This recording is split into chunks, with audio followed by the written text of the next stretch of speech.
두 번째면은 시세 조사가 이제 들어갔는 거예요? 세 번째까지 다 그랬어요. 네, 한번 해봤는 거예요. 네. 저번 주에는 안 해봤고 이번 주에 이제 본격적으로 해봤는 저희가 거예요. 추석이었어요. 그 부동산에 직접 한번 전화해봤어요. 네. 어땠어요? 떨리고 이제 익숙하지 않고 예. 전화를 이렇게 하다가 잠깐 하루 쉬고 그 다음에 전화하려고 그러면 진짜 전화하기 다시 싫어지고 그렇지 않나요? 아, 중개사가 욕을 하든가. 전화기 드는 것도 좀 힘들죠. 40kg짜리 전화기도 아닌데. 용기 내가 전화하는데 속으로 이제 주문을 외우죠. 제발 받지 마라 하면서. 받았을 때 욕은 안 했죠.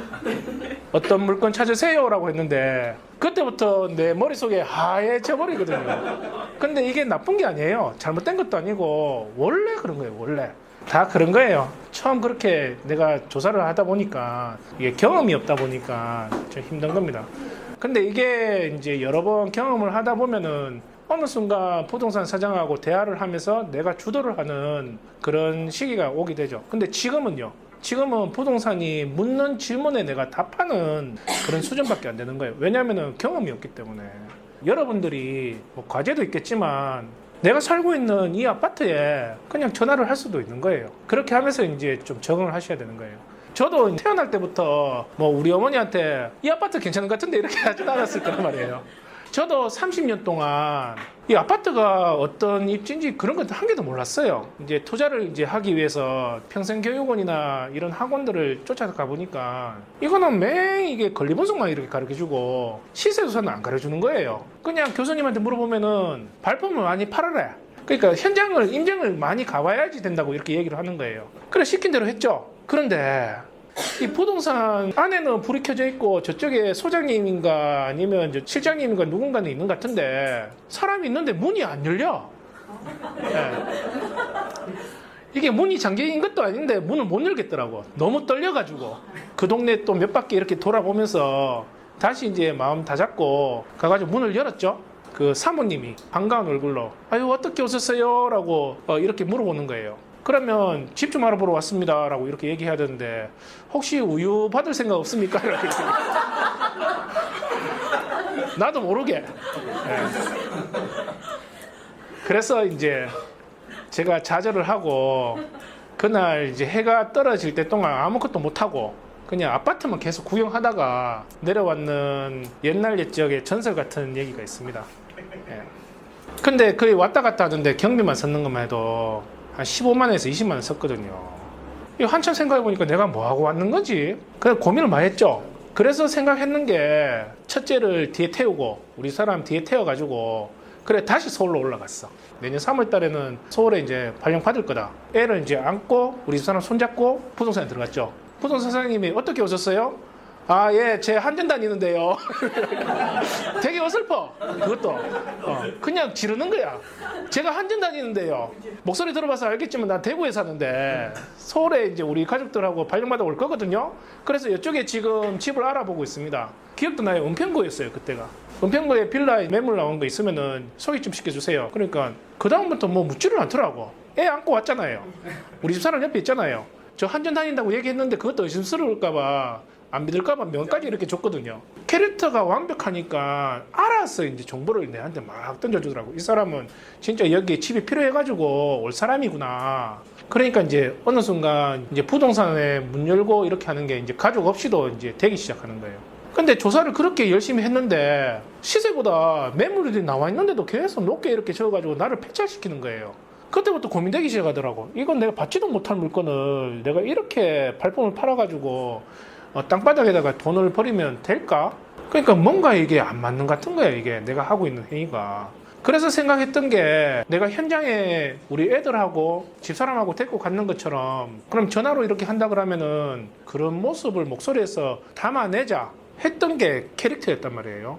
그쪽에 초등학교가 있다 그러면 우리 애가 지금 초등학교를 내년에 들어갈 쯤 됐는데 그래서 이제 이쪽 주위로 집을 알아보고 있는데 그러니까 사는 사람처럼 이렇게 보이게끔 목소리에서 전달이 되는 거예요.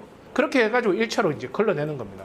여러분들이 만약에 임장을 간다 그러면은 그 아파트에 그 살고 있는 점유자하고 만날 확률이 얼마 정도 된다고 생각하세요? 10건 중에서 이거 8건은 거지 못 봅니다. 만난다고 해도 그 사람이 문을 안 열어주는 경우가 많아요. 우리가 낙찰받고 명도하러 가도 문을 안 열어주는데 낙찰받은 사람도 아닌데 어떻게 문을 열어주겠어요? 잘 안 열어준단 말이에요. 그러니까 아파트는 중요한 포인트만 보면 돼요. 전화로도 부동산 사장한테 그 아파트는 어떤 타입인지 향은 어떤지 이런 걸 충분히 뽑아낼 수가 있는데 현장 가가지고 부동산 사장한테 만나가지고 그걸 얘기를 들었는 게 전화하고 별 차이가 없다 그러면은 굳이 아파트는 현장 가면 안 되는 종목인 거죠. 근데 빌라는요. 상가나 빌라는 현장을 안 가면 안 돼요. 현장에서 결과를 만들어내야 되는 거예요. 그러니까 지금 하는 거는 전화로 지금 하는 캐릭터 만드는 거는 아주 지금 기초 단계를 하는 거예요. 근데 이걸 여러분들이 자연스럽게 하려고 하면은 많이 부딪히는 수밖에 없는 거예요. 빌라 같은 경우에는 내가 임차인으로 빌라를 사는 사람으로 아파트는 이건 안 들어가는데 빌라는 현장 갔을 때에 경매로 받는 캐릭터도 이렇게 잡아 들어가야 되는 거예요. 왜 그런다고 생각하세요? 임차인으로 내가 집을 알아본다 그러면은 여기 중개하는 그 부동산이 이 빌라에 대해서 부정적인 얘기를 많이 할까요? 아니면은 괜찮은 얘기만 하려고 할까요? 부정적인 얘기 하면서 여기 뭐라고 살려고 그러냐고 동네가 되게 험하다고 이런 얘기 잘 안 해요. 내가 산다 그러면은 사지 말라고 하는 부동산이 많을 것 같아요? 사라고 하는 부동산이 많을 것 같아요? 다 뭐 때문이죠? 본인은 이 사람이 이걸 사가지고 이 사람이 차익을 많이 남기는 거 그렇게 중요하지 않아요. 계약을 해가지고 내한테 중개수수료를 빨리 주기를 원한단 말이에요. 그러니까 부정적인 얘기보다는 좋은 얘기를 많이 하려고 노력을 해요. 그러니까 여러분들이 전화상이나 현장 갔을 때에 그런 좋은 물건들만 보면은 내가 시세를 파악하는데 도움이 되겠어요? 아니란 말이에요. 부정적인 얘기도 한번 들어봐야 된단 말이에요. 왜 이 빌라에 대해서 부정적인 얘기를 하는 건지. 그렇기 때문에 현장 갔을 때는 내가 조사하는 이 빌라에 제일 가까운 부동산에 문 열고 들어가가지고 딱 대놓고 얘기하는 거예요. 저 빌라 지금 경매 나온 거 아세요? 가까이 있으면 알겠죠? 그런 전화를 많이 받았을 거니까. 그 부동산 사장이 저 물건 좋다라고 이렇게 얘기하는 부동산이 많을 것 같아요. 아니면은 못한 게 있다 그러면 있는 그대로 얘기하는 부동산이 많을 것 같아요. 그러니까 그런 부정적인 얘기를 뽑아내야 된다고요. 그러니까 그 리스크를 내가 찾아내야 되는데 좋은 얘기만 듣다 보면은 여러분들이 내가 지금 입찰 들어갈 이 물건에 내 꿈에 그냥 취해가지고 입찰이 들어갈 수가 있단 말이에요. 우리 경매 안 합니다. 뭐 이렇게 얘기 들을지언정 그분한테 가가지고 직접 물어봐야 돼요. 아파트하고 틀리죠? 이게 부정적인 얘기를 듣기 위해서 하는 거예요. 그러면 빌라도 판다라고 이렇게 물어보면 되잖아요. 내가 청소 빌라 저거 201호 팔려고 하는데 얼마 정도 선에서 내놓을 수 있을까요? 그거 경매로 나왔는데 대박나라. 근데 아파트는 단지가 크기 때문에 잘 몰라. 아파트는 이게 사는 걸로도 그게 어떻게 생겨먹었는지 내가 대충 이제 정보를 취득할 수가 있단 말이에요. 빌라는 그 청소 빌라가 이게 투베인지 쓰리베인지 아니면 미투인지 아니면 원룸인지 내가 뚜껑을 안 열어본 상태에서는 몰라요. 짐작은 할 수가 있지. 내가 이게 실평수가 지금 11평이니까 찰만 빼면 투룸 정도는 되겠네. 추측은 할 수가 있는데 내가 뚜껑을 안 열어본 상태에서는 잘 모른단 말이에요. 그런데 집주인이 자기 물건을 판다고 하는데 세를 놓는다고 하는데 거기 방구조가 어떻게 돼요? 라고 부동산에 물어봤을 때 미투 아니면 투룸일걸요? 이상하잖아요. 진짜 이상하거든요. 아니 이쪽에 소유자라면서요. 제가 지방에 살아가지고 그 물건을 본 지가 꽤 오래돼가지고 이게 변명이 안 되거든요. 그러니까 아예 그렇게 접근하느니 빼버리는 거예요. 경매로 그냥 집어서 물어보는 거예요. 잘못하면요. 그거 전에 내가 세 맞춰줬는 건데 그 주인 경매 진행하기 전에 내한테 매물 내놨는 건데 그 경매로 나왔어요. 그 매물을 내놓기 위해서 그 소유자한테나 아니면은 세를 놓기 위해서 그 집에 대해서 구조를 확인을 하실 수도 있겠죠. 그럼 인테리어 상태나 아니면 거기 수리 부분에 대해서도 그 사람이 알고 있는 경우도 그런 경우가 타율이 되게 높아요. 시세서 잘 해놓고 이 부동산에 대해서 시세를 못 매기는 경우가 있어요. 시세를 못 매기니까 여러분들이 입찰가도 안 나오는 거예요. 여러분들이 시세를 못 매기는 이유는 조사를 다 들었는데 내가 이거에 대해서 제대로 된 집중을 못해서 그런 거예요. 나 1억 9,500에 해주면은 당신 계좌에다가 10% 계약금 걸 텐데 1억 9,500에 해줄 수 있어요? 라고 하면 1억 9,500에 여러분들이 팔 의향이 있어요? 없어요? 그러면은 그거 2억 아니야. 왜 시세를 못 매기는지 아시겠죠? 내가 만약에 2억이라고 정했다 그러면은 내 목에 칼이 들어와도 2억 밑으로는 보내야 되는 거예요. 내가 1,000만 원 정도까지 깎아주는데 이거 너무하신 거 아닙니까? 아, 이런 사람 내한테 붙이지 마세요. 이렇게 얘기가 나와야 돼요. 그걸 아쉬워하면 안 되는 거예요. 그러니까 처음부터 1억 9,500에 이렇게 매겼다 그러면은 내가 여기에 3천 정도 차익을 봤다 그러면은 그 3천 정도 차익을 보고 1억 6,500에 적었을 텐데 내가 2억에 시세를 매겼다 그러면은 그 밑으로는 안 깎아준다는 마음을 먹었다 그러면 나는 1억 7천까지는 입찰가를 적을 수가 있는 거예요. 그런데 시세가 먼저 안 잡히니까 흔들리니까 여러분들이 입찰가를 선정하는 것도 흔들리기 시작하는 거예요. 흔들리기 시작하니까 평균 3개월의 낙찰률을 이렇게 보고요. 조회수 동향을 찾아보면서 이렇게 하는 거예요. 그게 도움이 안 되는 건 아니야. 그런데 그게 여러분들이 돈 버는 데에 운이 좋아가지고 2등하고 평균 낙찰가에 비슷하게 해가지고 그 사람하고 100만 원, 50만 원 차이로 낙찰될 수도 있겠지. 운이 좋아가지고.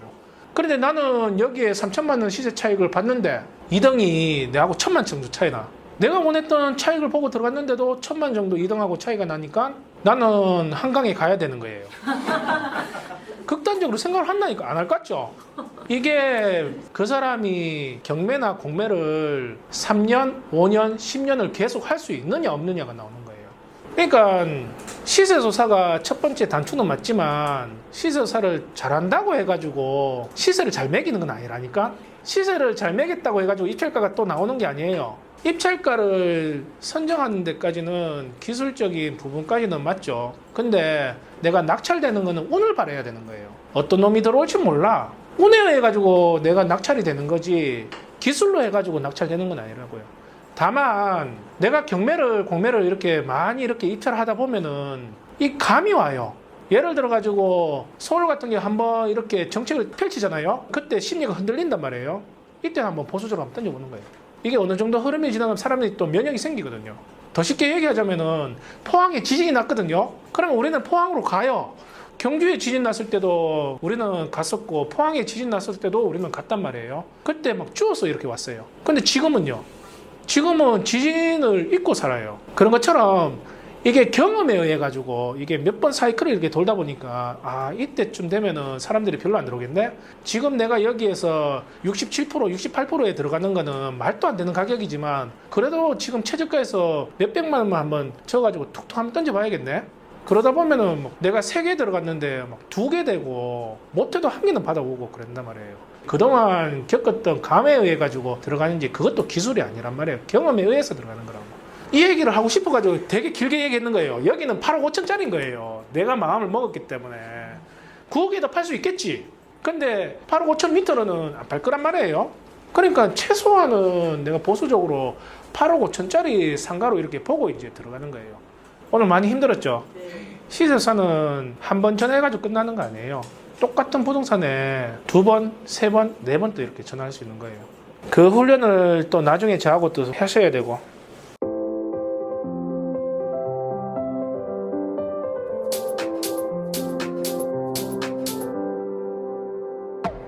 Say come over, let's have a little chat.